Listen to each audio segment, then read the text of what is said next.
Welcome to Moving Mom and Downsizing Dad, the podcast that prepares you for one of life's toughest yet inevitable moments, stepping in when your parents need you most. Hosted by Chris Spade, a senior real estate specialist with Keller Williams Realty. We'll dive deep into more than just moving. We're talking smart financial planning, making tough decisions with confidence, and strategies to avoid being caught in crisis mode. Join us for real stories, expert insights, and actionable steps to stay ahead of the curve. Now, here's your host, Chris Spade.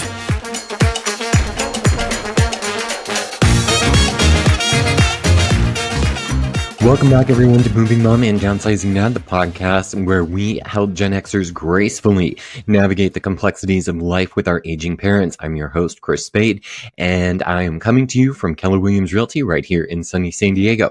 Today, I'm excited to introduce a special guest who knows all about the highs and lows of downsizing. Rey Ayon is the owner of True Heritage Estate Sales. He has spent years guiding families through the emotional and logistical challenges of letting go, preserving what matters, and transitioning into the next phase of life. So if you've ever felt overwhelmed by the thought of sorting through a lifetime's worth of memories, you won't want to miss what Rey has to share. Let's dive in. Rey, welcome to Moving Mom and Downsizing Dad. Thank you for being here. Thanks so much for having me, Chris. I am so happy to be here and to be able to discuss this topic of downsizing, anything related to moving and kind of transitioning to the next phase of your life. Thank you so much. So talk to me, share a little bit about your background and how you came to specialize in estate sales and downsizing. Sure, yeah. So I've been a collector since I was 10 years old. I love, when I was a kid, just all the things you could collect as a young boy. So video games, and I started off with video games and consoles, action figures, comic books, all the great things to play with and have a good time.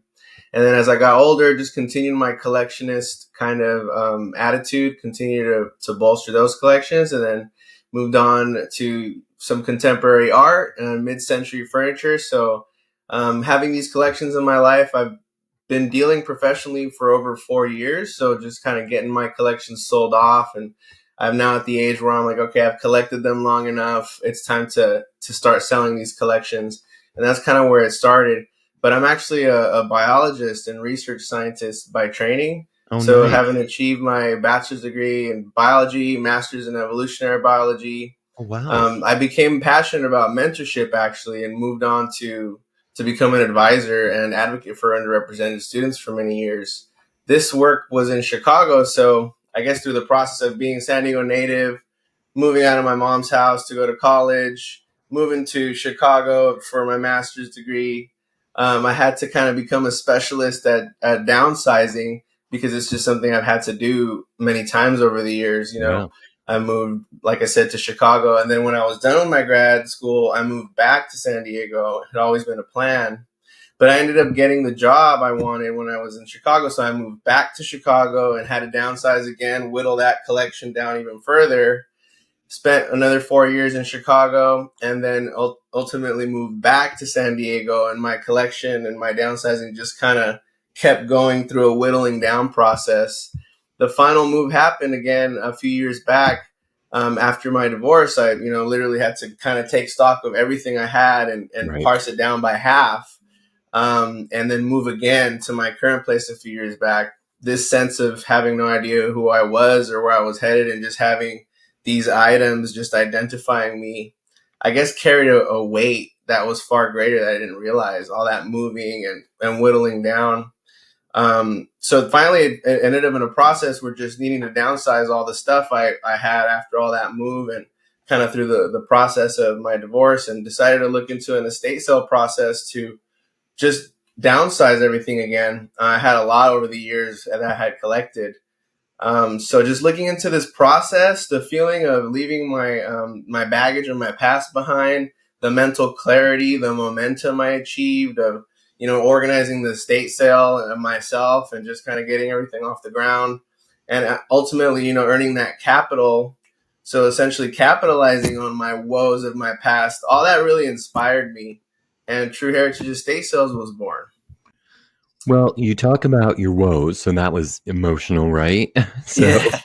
So that had a lot of emotion in it. So what Yeah. are some of the most common emotional hurdles older adults face when they begin the downsizing process? Well, I imagine it's what a lot of us are going to face. So just letting go, especially in our senior community, just I've seen this process emotionally break people down. Just the idea of shoot, it's time and it's really here. It's that letting go process. Hmm. Another one is the sense that you have to go through every single item, every document, every letter, every briefcase needs to be opened and inspected. That's another emotional kind of hurdle, but it's not a feasible thing to do, right? I mean, by the time you're Right. with us, engaging us, there's a real need to start clearing that property out or downsizing. So that's something that we try to work with our customers on. And then really the other ones that are the big ones are overinflating kind of prices because you're kind of emotionally attached. So conflating sentimental value and marketplace value that can kind of derail, the process a little bit. Just kind of making all that sense of things, desire versus reality. It can make it difficult to work through an estate sale or downsizing process. And lastly, lack of trust in those who are providing help. That's another thing. It's a stressful time. We're here to help, or so we say, and tensions are high, and so you tend to not want to trust those that are directly in your space trying to help you. And those are some hurdles we really try to deal with and help folks get through. Well, let's step back for a second because you said, you start going through stuff, you go through a lot of, all the boxes, right? Like there's Yep. boxes and boxes. I just had a client recently who had a box of her escrow paperwork from when she bought the house that I was getting ready to sell. And Yeah. he said, "Oh, I think you might need that." And I said, "No, I'm not going to need anything in that box. You've had that way too long. I don't need any of that." So, how do you guide clients in deciding what to keep and what to let go, especially when there is a sentimental attachment that can be so strong?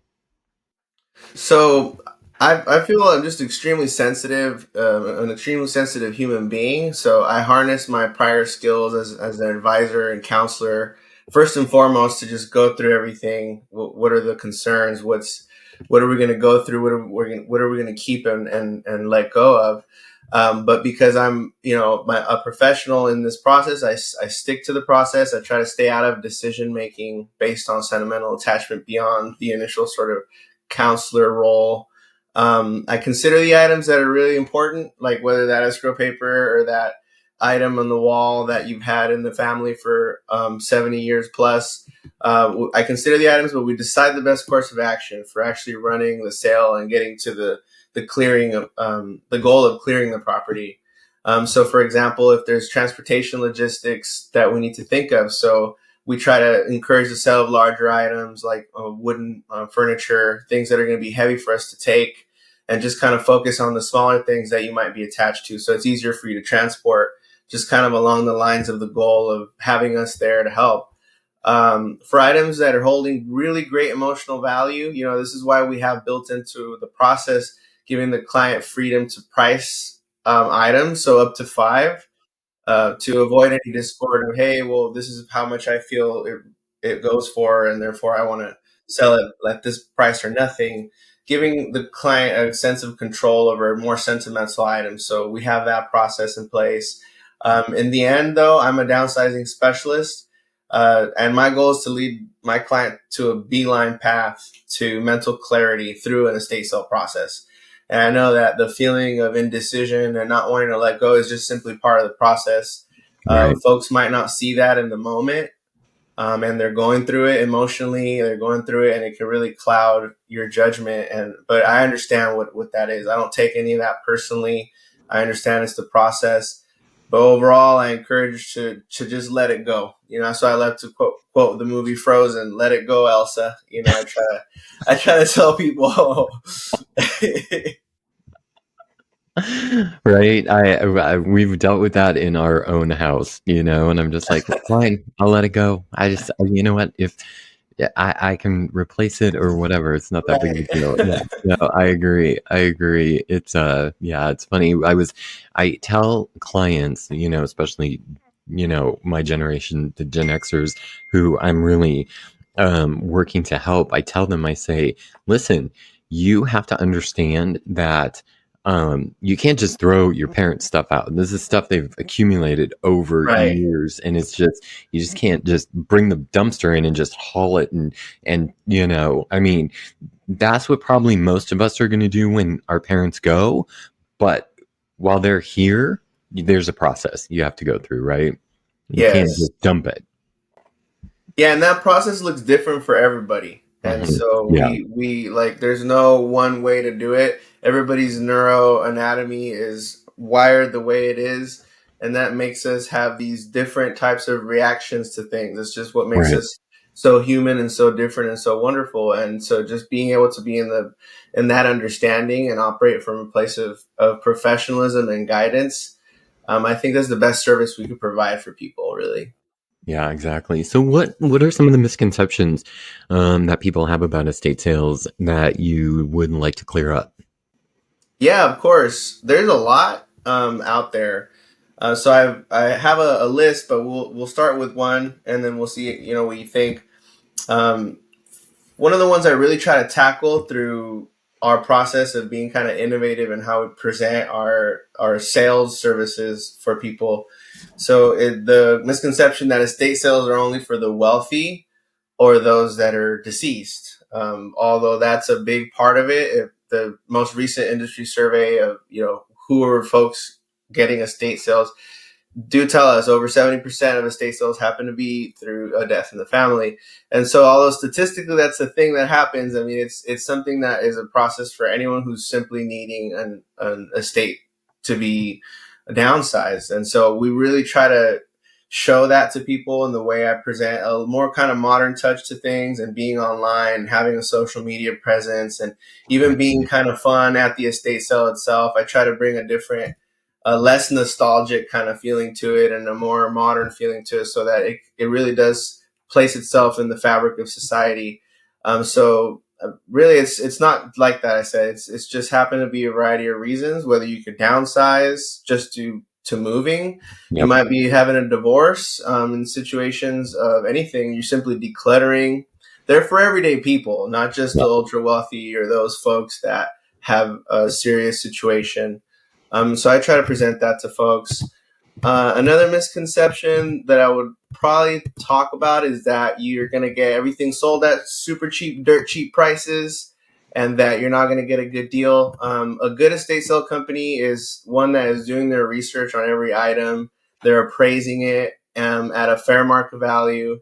And they're making negotiations that consider the value of the sale, so you have some return, or that your fees are at least suppressed to the highest degree, and really honor that process. So you want to really vet your estate sale company for that kind of stuff. Their attitudes towards how to negotiate and price items, and making sure they maintain that professionalism.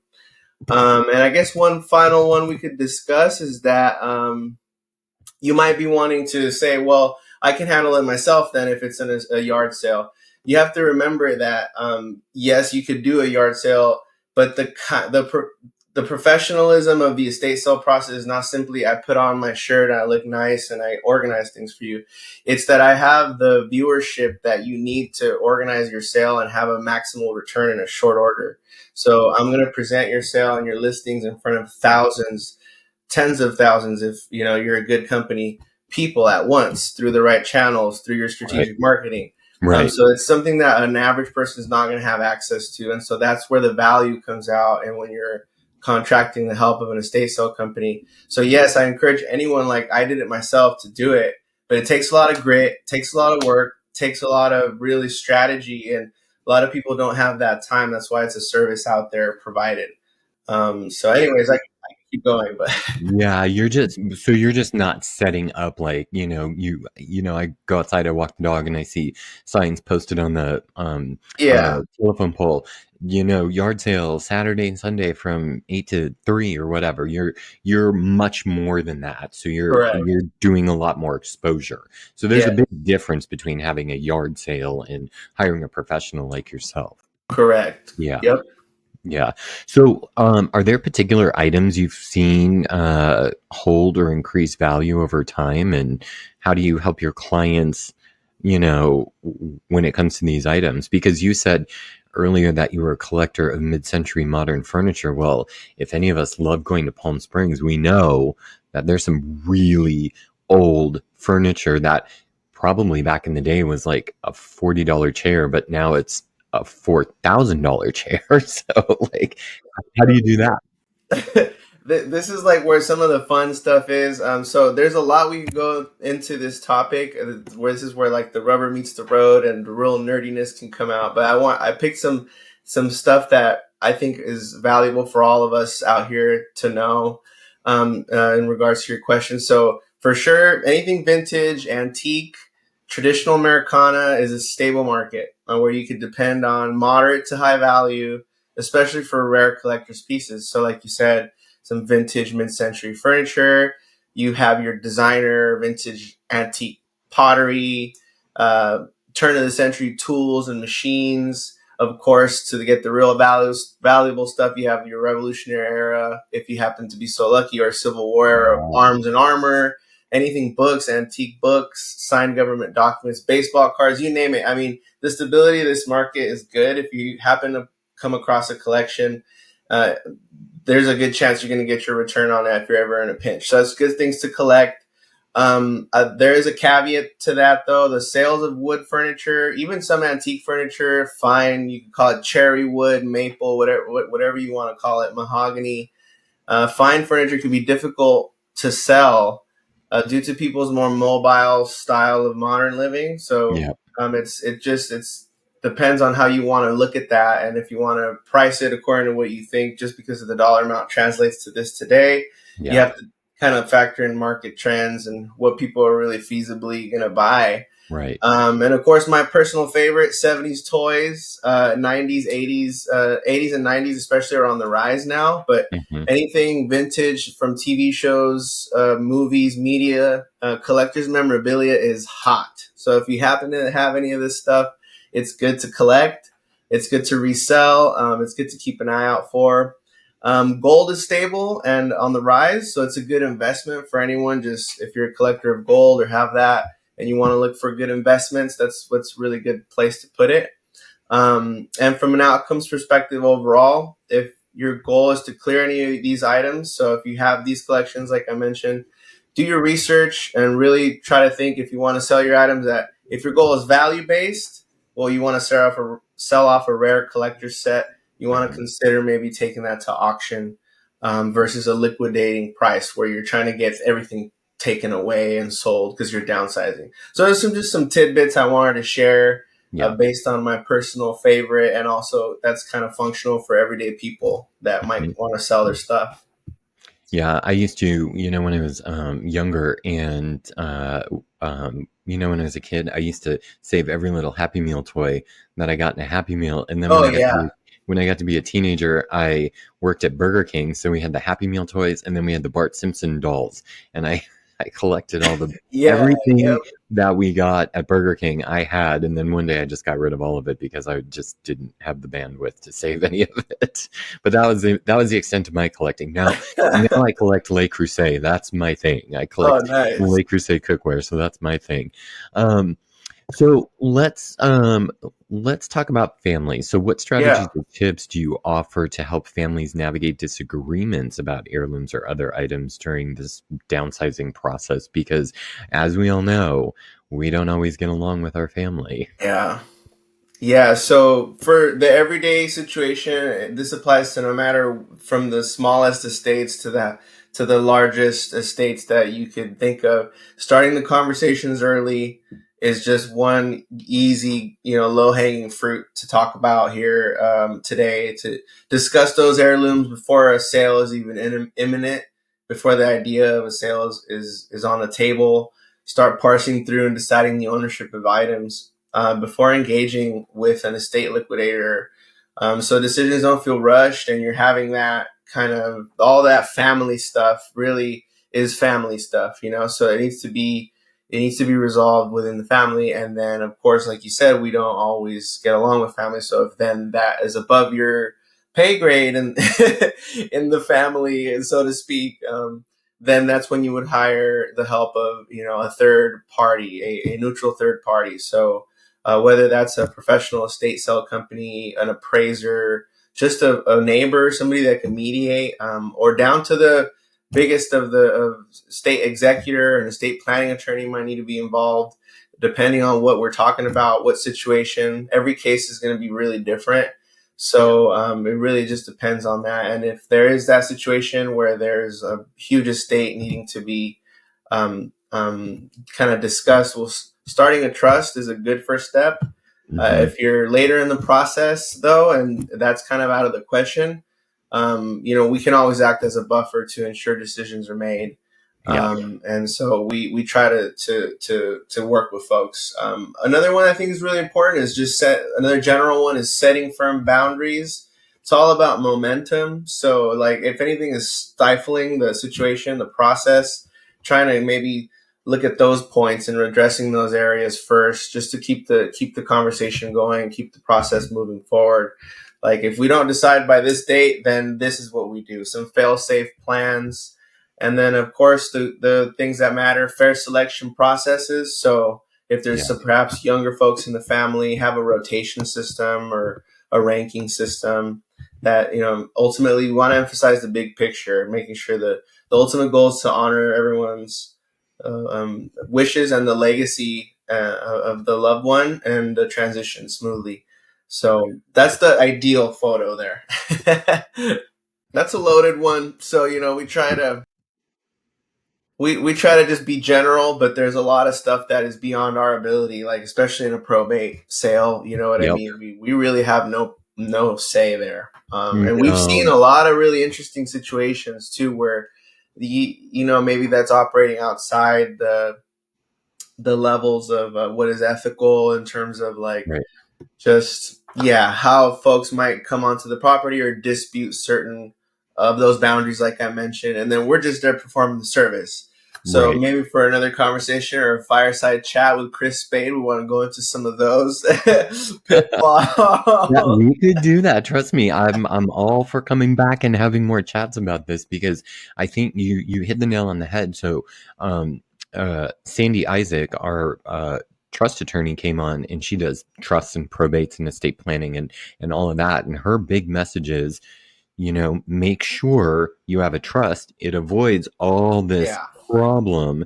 But if it goes into probate, then we have to take all these things. And if, like you have expensive art pieces or expensive furniture or whatever, then you have to hire somebody to bring in to appraise it. And then the judge is approving everything. So there's a big process. So a lot of that can be eliminated by estate planning. And then, it's like you're just the middle guy, just following the rules of the court, right? Like the court says you got to do X, Y, Z, and this painting's worth. It's just like selling a house in probate. The court says, they get the house appraised, and the probate referee says the house is worth this, and you have to sell it for a certain percentage of the value of what the referee says the house is worth, and it can't go below that. So, that's interesting. So how has the process or demand for estate sales changed over the years, particularly with the rise of online selling platforms? So this is a really interesting one for me, because it's the one that I think of pretty much every day. So consignment stores, for example, thrift stores and independent online sellers have really been on the rise and have become a great way for people to have an outlet to sell or donate their no longer used items. So that's happening. There's a lot of items out there, though. So I can't say this has had a huge impact on the estate sale market, as we deal mainly with clients looking to liquidate an entire home's contents. And like I said, the market is stable for estate sales. However, these burgeoning online sale platforms, especially like consignment stores and some of these really cool social media marketing campaigns that I've seen, have pushed us here at True Heritage to become even more innovative in our sales strategy and services.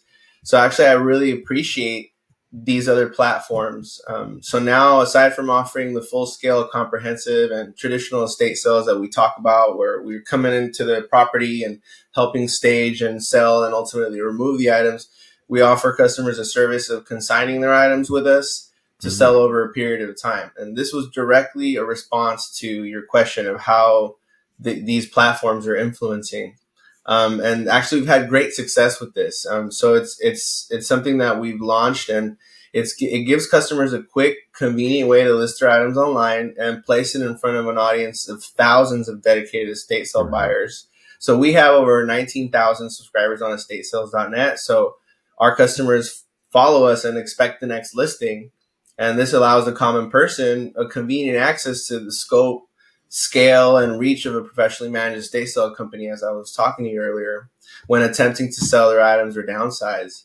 And so it's working as a great option for people who need to downsize but don't have the time or to do it themselves or ability to have a full-blown estate sale. Interesting. So what is the process that you use for evaluating and pricing items for the estate sale? Do you, how do you keep it fair for both buyers and sellers? What does that look like? So pricing is based on extensive research of an item's fair market value, and then we balance that with the liquidation strategy. So, and this is an upfront conversation you're having. So, we always want to maximize the return for clients, but because we're operating at that fine line, okay, here's the property's value, and here's what we need to do to balance the equation of, at the end of the day, we need to sell everything off. So essentially, a business that overinflates prices won't be in business for too long. So we optimize the need to maximize those sales, but fit the needs of our bargain buyers. At the end of the day, that's what the estate sale buying community is. Right. So we try to provide a very fair pricing structure that integrates many dimensions to a given item to determine the pricing. So aside from the market value, okay, what is it going for? We factor in condition, collectability, current market trends, to the point of excruciating research on okay, what did it sell for though? And then people like to say, well, at auction, it'll be this much. Well, this is not an auction. And so we want to look at if the auction actually even met reserve, for example, or not, or if that was just a sale that happened at a lower offer. And then lastly, the built-in system for estate sales is that we offer up to 50% off in discount of the price on the final day of the sale. So if our customers know that if the price wasn't right there at the time when they came, they can always come back at the last day to get it for a steal.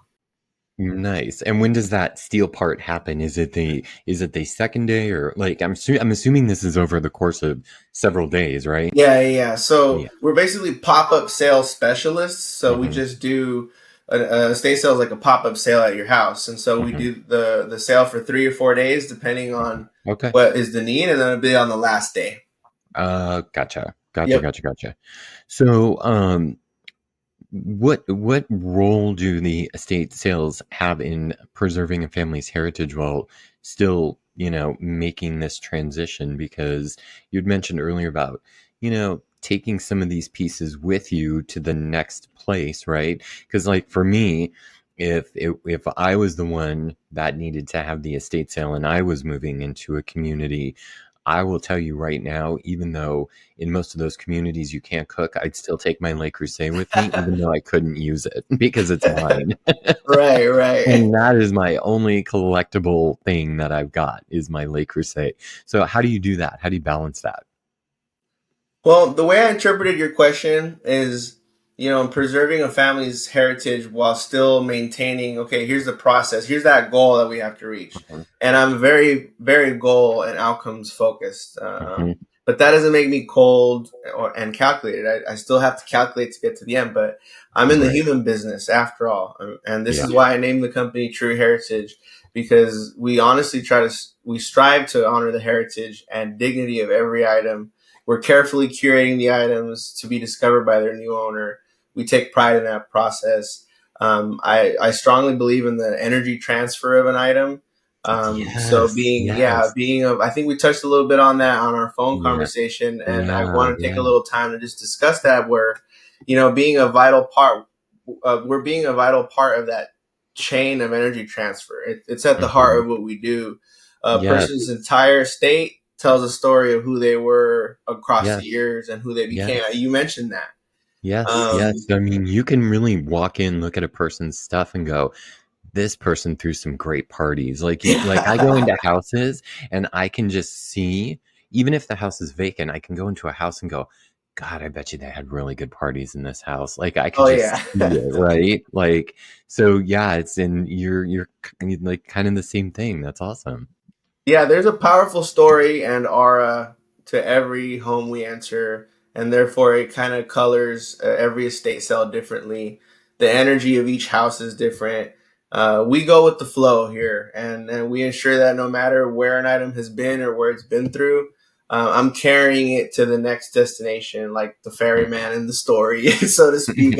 I preserve the dignity of the item as they pass through. I mean, Mhm. that's the other side of what I love. Why I love Yeah. to see an item. I mean, to behold an item is one of the processes that we can't get enough of here. It's like you see something that you love, and just to see it in its glory as it sits. That's and preserving that beauty. Like that's really, really, as a collector. I mean, that's kind of what you live for.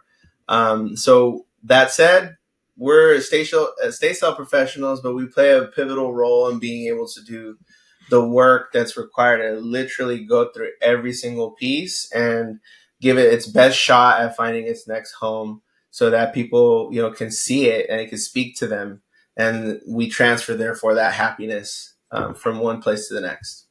Nice. So, for those of people out there just starting to think about downsizing, perhaps years down the road, like if they're because our goal is to bring these podcasts to people to not get in crisis mode, right? Like Yeah. let's think about ahead of time. What steps can they take now to make their eventual move smoother? Yeah, so I would say do your research. Try to sell the items that hold the most value, whether that's emotional or because it was given to you that it's a very expensive item. Slowly over time, try to sell these items slowly over time if you can help it. Do this prior to having the imminent need to downsize, because that all that kind of figuring out in a pinch is what causes the most stress, and it kind of creates that indecision and emotional battle. So really kind of having that figured out if you can, giving yourself that time, and then make a firm boundary with yourself. If we're human beings at the end, like I said, we're in the human business, so we make room for everything that can happen as a human being. So maybe you didn't, maybe you wanted to have that research and time, but you didn't get to it. And now you're here, rubber meeting the road now. It's the time of the hour, and just set a firm boundary with yourself. Then give yourself a week or two, and then say, by this day, if I didn't get it done, it's let it go time. It's Yeah. just from here on out. It's all about being gentle with yourself, through the humanity of the process of downsizing and making choices that are going to preserve your overall happiness. Nice.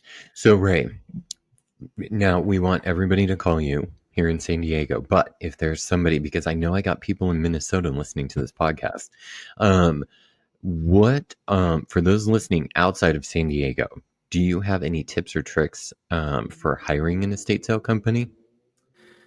Yes. So I would say I touched on it a little bit in the beginning, but that is just to kind of understand how they are going to go about valuing your estate.